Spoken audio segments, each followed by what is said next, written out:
Hi, and welcome to this episode of Little Sprout Speech TV. Grab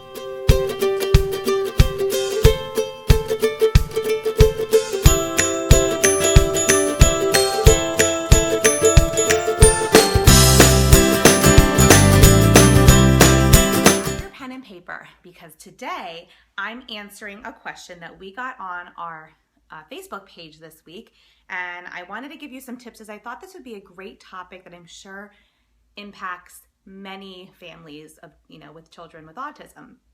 So Ophelia asked us, how is it possible to please two different boys with different forms of autism and a teenage daughter all at one time, when we only basically have a couple days to go on vacation due to scheduling conflicts? So they're basically going on a family trip, and she's not sure how to keep all of her children happy. This can be really challenging. Even if you only have one child with autism and you have other children, it can be very disruptive, and you may not be able to do everything you want on a vacation.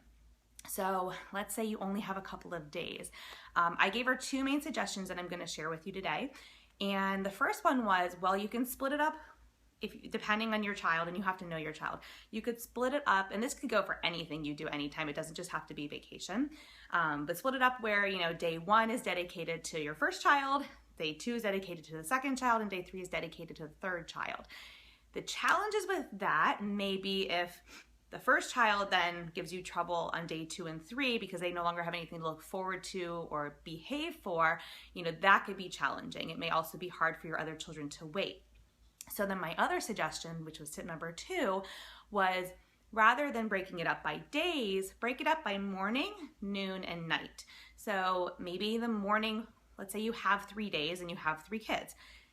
Each one gets a morning, each one gets middle of the day, and each one gets an afternoon, so that as you're going through, you're cycling, they're each getting a turn to do something that would make them happy. And in turn, because we already did what you wanted, now we're gonna focus on what the other sibling wants. Tip number 3 then is really, as a parent, just you have to do your best and forget the rest, as Tony Horton says.